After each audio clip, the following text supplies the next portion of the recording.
эне ошол бала деп жашайбыз да.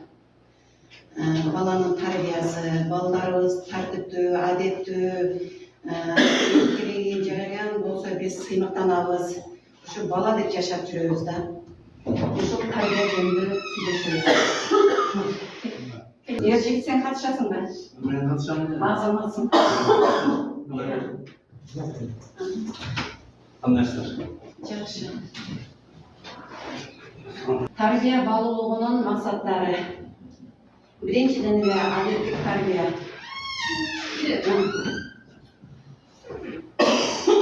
Адеттик тарбия.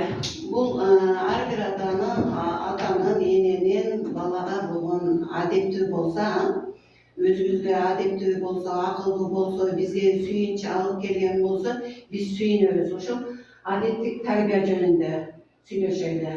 Анда эмесе ар бириңиздер жеке оюңуздарды айтып өтсөңүздөр. Адет деген кандай болот? Адеттик тарбия дегенди кандай түшүнөсүздөр? Бири-бирден мындай жеке иштөө оюңуздарды айтып кетсеңиздер. Адет дегенди кандай түшүнөсүздөр? Жүрүм турум. Жүрүм турум. Мындай катар менен айтып кете бериңиздер.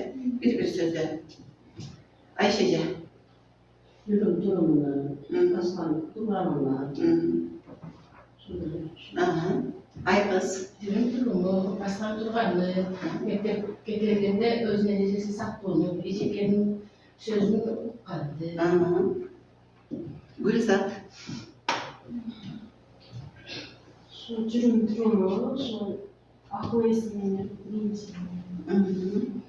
Нурсида. Адеттик тарбия деген бул баласы ата-энесине карай анан мектепте жүрүм туруму, сүйлөгөн сөздөрү, ойногон сүйлөп, ошондой деп түшүнөм. Мариям. şu ahlakı жүрүм туруму деп bize alırız baksa. Ата-энеге карап кетет, Элдиже. Akıl esi söylüyoruz. Жүрүм туруму. Ержигит. Я ошол жүрүм туруму, акыл эси, байып берген алып жүрүм. Максат. Адеттүү айтып кетишип атат ата-энелер. Адеттүү бул үйдө чыгап атканда, кандай дейбиз адеттүү болду. Жаңы келген апабыз атыңыз ким? Гүлбарчын атыңызды жазып коюңуздар. Гүлбарчын сиздин оюңуз. Birinçilerden айтылмады. Жүрүм туруму. Жакшы, азаматсыздар. Эми адет дегенде бир эле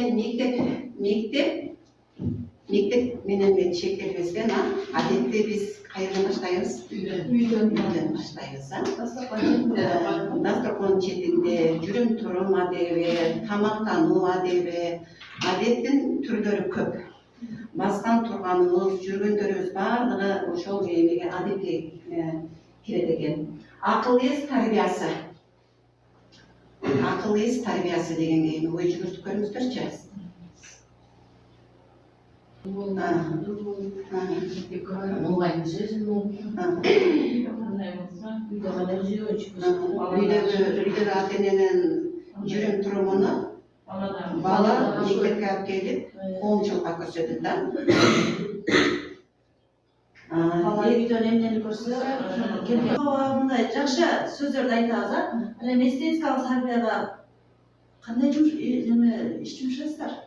мындай үйлөрдү карап, сукуй, ушундай болот. Эне тарбиясы. Үйдөн балдар менен чогуу ойноо, көйгөйлөрдү аткартуу, балдарыңыздар менен ойнойсуздар, үйдөгү кыймыл аракетиңиздерди айтып бериңиздер.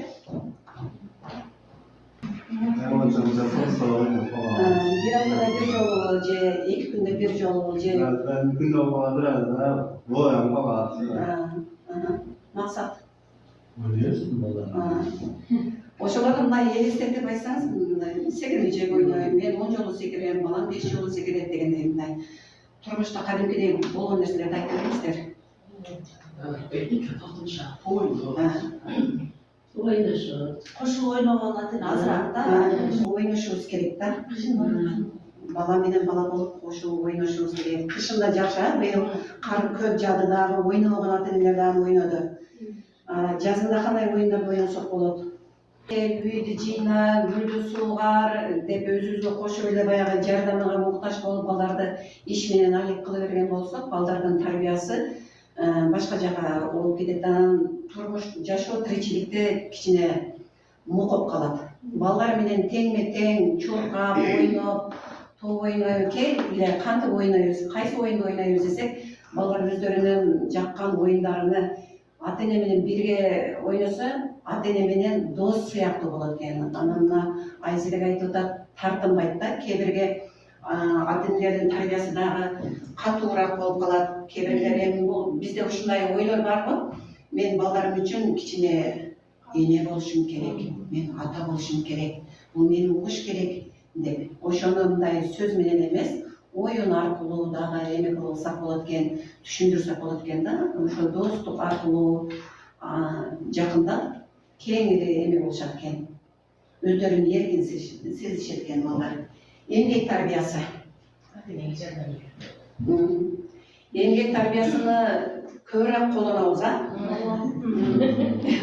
эмне кылат? Мен барып суу алып келгендеймин, астан жүгүргөндеймин. Анан ол бир буюмду мен алып келесизден секин келгендеймин. Жүгүргөндө ошондо үйдө астан басып бардым, шашылбайм деймин, укта кыз болдум деймин. Айтыңыз. Bizde de ошондой азыр айтып келдим, сен жакшы бала болуп жүрсүң, азыр келебиз майына келебиз. Дагы эмгек тарбиясы да болуп кетти да. Элмиречи.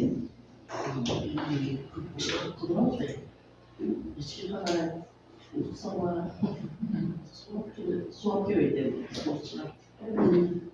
Күшүбүзгө суу құйып ойнойбуз. Өрүгү кабалашат. Назида.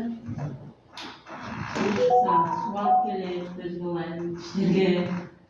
Анан айматыш турат, кийимдерди тизет, жумшаган нерсени токаттап, лайыктуу нерсе жумшайм. Марияда үч киши бардыгыбыз эле.